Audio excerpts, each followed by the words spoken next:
મનીષ બારોટ, પશ્ચિમ કચ્છ જિલ્લા home guard commander.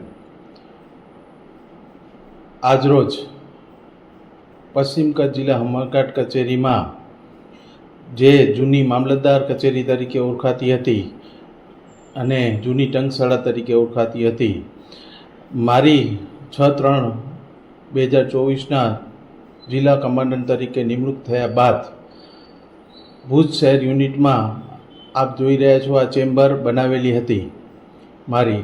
ત્યારબાદ ચૂંટણીનો સમય હોવાથી ચેમ્બરમાં બહુ ઓછું બેસવાનું થતું હતું. જ્યારે ગત રોજ હું ચેમ્બરમાં બેઠો હતો ત્યારે જે પટારો ટેબલ તરીકે ઉપયોગ કરતો હતો એ પટારાનો લોક હતો, તેની નજર લોક પર મારી ગઈ અને જોયું તો લોક ખુલ્લો હતો.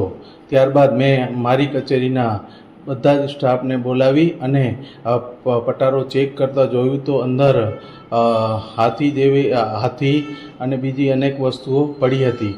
એટલે મેં તરત પ્રાંત સાહેબશ્રીને કોલ કરેલો અને જણાવેલ. પ્રાંત સાહેબશ્રીએ તાત્કાલિક ધોરણે તેમને મામલતદારશ્રીને અને તેમના સ્ટાફને અત્રેની કચેરી મૂકેલ અને પંચનામું કરેલ અને સાંજના અમારી કચેરીને સીલ લગાવી દીધેલ. અને આજ રોજ અમે અમારી કચેરી તેમજ જાગીર શાખા અને મામલતદાર શાખાને આજે જે પૌરાણિક વસ્તુ નીકળેલ હતી તેમનો કબજો સુપ્રત કરેલ.